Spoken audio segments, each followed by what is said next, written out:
Keď ma budeš voliť, tak ti poviem. Ale Kevin McAllister sa stratil v Bratislave. To kde sú? Nejaký zapadákov.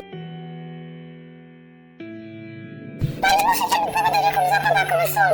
Ste v Bratislave, pane. Mal byť s nami, ale nie je. Prosím, všetkých zachránte ho. Trump, prosím, pomoc. Ale Kevin vedel niečo, čo ostatní nie. Ja ho zachránim, povedal som to, aj to dodržím.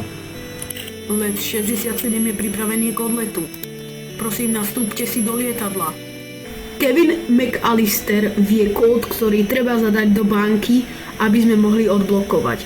Slovensko to potrebuje, nie nejaký Trump. Preto povolám svojich najlepších mužov, Harryho a Marva, aby dolapili a priniesli mi Kevina.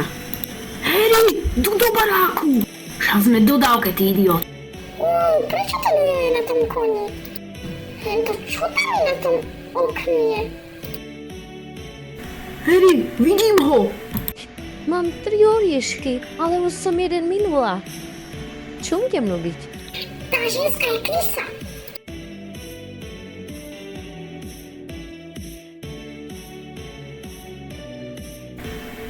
Hello, lady.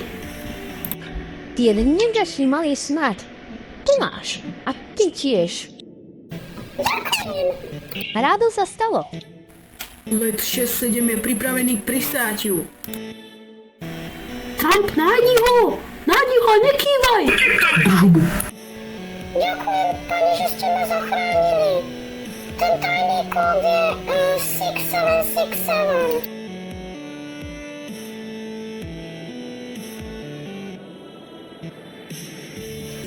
Nemáte za čo za ten kód. Slovensko ten kód nepotrebuje.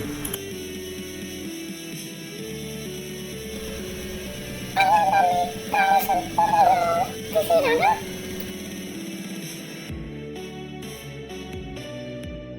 Chlapče, dokonca aj Putin sa prišiel pozrieť. Priviet. Tu máš bielú lampičku, aby si nebol rasista a nie čierna. Nevadí.